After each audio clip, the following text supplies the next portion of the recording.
folks, I'd like to start with the song. And the lyrics of the song are, "Walk light, ladies, the cake's all dough. You need not mind the weather if the wind don't blow." So if you can repeat after me, "Walk light, ladies, the cake's all dough. You needn't mind the weather if the wind don't blow." Okay, so you got it. So I'll sing. "Walk light, ladies, the cake's all dough. You needn't mind the weather if the wind don't blow. Walk light, ladies, the cake's all dough. You needn't mind the weather if the wind don't blow. Walk light, ladies, the cake's all dough. You needn't mind the weather if the wind don't blow. Walk light, ladies, the cake's all dough. You needn't mind the weather if the wind don't blow." Hardly anyone knows that song anymore, but it was a popular one during the slavery era. Black Americans sang it on holidays and during a dance contest called a cakewalk. But what you may not know is that drag queens probably sang it at some of the earliest queer balls in the United States. And you also may not know that drag culture shares a history with African American emancipation. The reason you don't know is that Black queer communities have largely been erased from history. That's in part due to the fact that so much historical research begins with genealogy. And what is genealogy? It's basically a record of heterosexual behavior. Mother, father, child. Birth, marriage, inheritance. But another reason is that historians of all colors have looked down on Black queer folks like me as immoral, deviant, distasteful, diseased, even dangerous. And the long-term impact of that is that many of us don't learn how Black queer people have shaped history. People like Bayard Rustin, a gay Black man who organized the March on Washington in 1963, leading to the passage of the Civil Rights Act. Or Frances Thompson, a formerly enslaved Black woman assigned male at birth, whose harrowing congressional testimony about the Memphis race riots of 1866 helped shape the course of Reconstruction and galvanize support for the 14th Amendment, which provided Black Americans with citizenship rights and the promise of equal protection. As an effeminate Black kid growing up in Louisiana, I was bullied a lot. In elementary school, the other kids called me a girl, and I felt out of place almost all the time.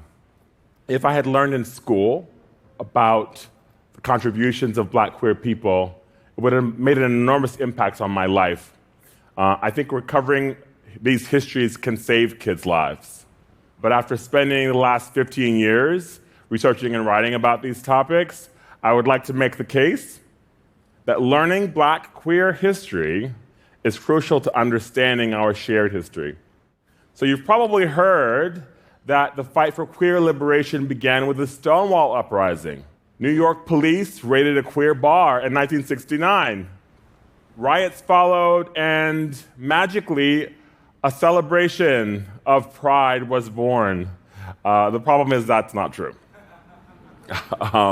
Queer pride did not arise out of nowhere.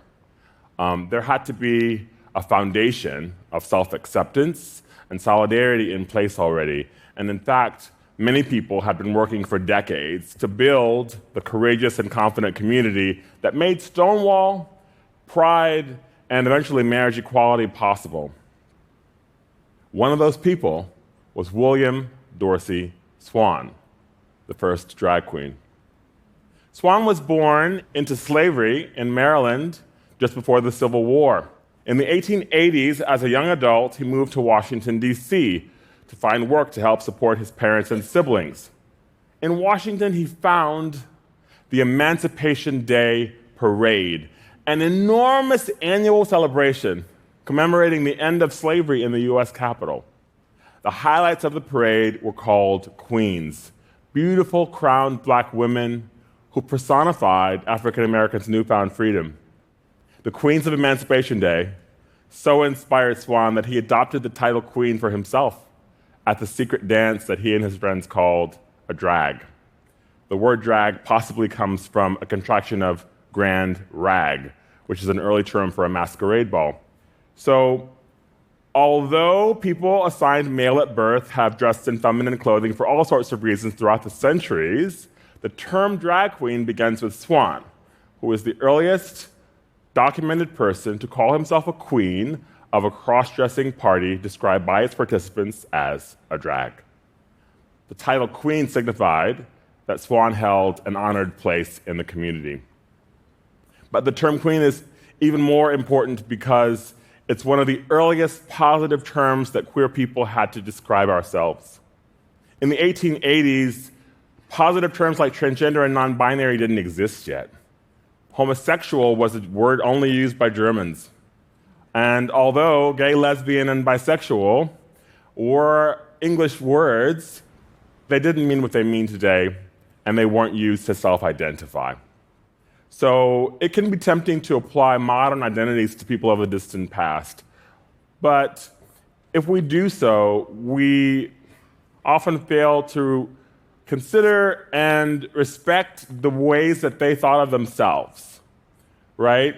If we fail to consider how our ancestors thought of themselves, we risk erasing a crucial element of our shared history. Swans balls were raided numerous times by the DC police, leading to jail time and eventually a public petition and a bid for a presidential pardon. That makes Swan the earliest documented American activist to take legal steps to defend the queer community. But the authorities couldn't stop Swan and couldn't stop the balls from continuing and expanding to other cities. Today, queer drag is mainstream, from Paris is Burning to Pose to RuPaul's Drag Race. And the houses of 21st century ballroom culture, which feature queens who preside over beauty and dance contests, have maintained the same basic structure as Swan's 19th century community. The history of DC's Emancipation Day has largely been forgotten. But the power to choose how we define ourselves, as Swan did, is more important now than ever. And as long as the term queen lives on, anyone who participates in or enjoys watching drag competitions is paying homage to a century-and-a-half-long celebration of African American emancipation. And William Dorsey Swan is just one example.